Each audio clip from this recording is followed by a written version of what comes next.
ODM ni pod ni Azimio kaka inene? Yes, ODM pod ni Azimio. Azimio noneno ka nolok jotendgi koro. Mano lok ka.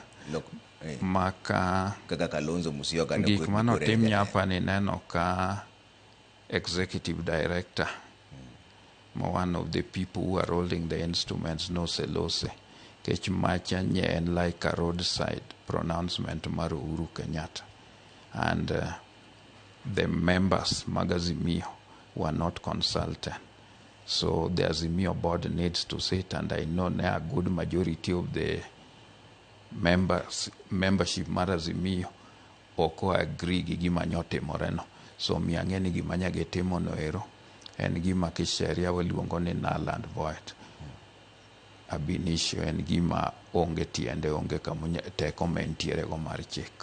Yes, koro Azimio poniti and ODM poniti ka. To nitie joma penjo ni koro ka ODM ni Azimio ka to sewacho nudhi wuoyo gi UDA, koro karun komane? Nikech Azimio chalo koro ka gima en opposition. Wacho ni wabro loso not only gi UDA.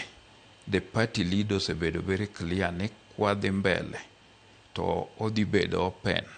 Democracy means ni nyaki bedo open ma they will engage all political outfits kochakore gi UDA, nikech UDA nitie gima ne gisechako go mane Babu Eko osechakore on the 10-point agenda ma jogi wacho ni. Yeah.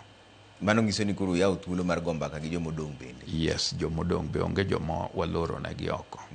Mae kama pogruok